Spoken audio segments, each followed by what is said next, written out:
Booster Media. 1 second per kilometer, I told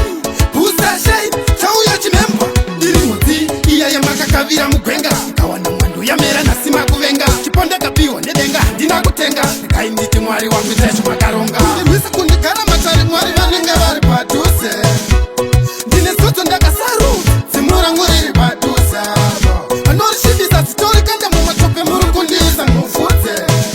Mwari vano simuta marombe muru wavavenge vari kupaduse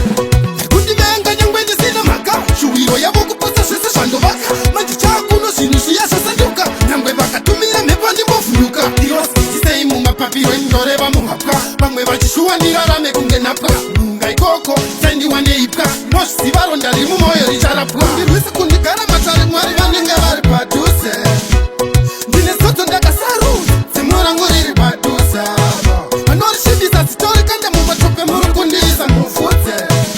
Mwari vanosimudza marombe muru wavavenge vari kupaduse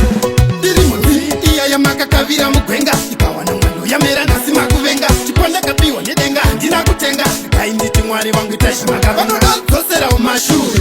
avadindikavire umambure Imaji varwadziwa ndichidya zvinotapira Varivhara kanopenyu chindivavira Kundirwisa kundigara matare mwari vanenge vari paduse Ndine soto ndakasaru zimurangu riri paduse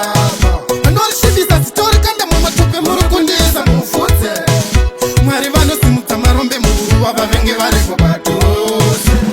Kundivenga nyangwe ndisina maka Shuwiro yavo kuposa zvese zvandovaka Manje chakuno zvinhu zviya zvasanduka Nyangwe vakatumira mhepo ndimbofunuka Irosisei mumapapiro indoreva muhapwa Vamwe vachishuwa ndirarame kunge napwa Munga ikoko sendiwa neipwa Nozviziva ronda riri mumoyo richarapwa Ndirwisi kundigara matare mwari vanenge vari paduse Ndine soto ndakasaru zimurangu riri paduse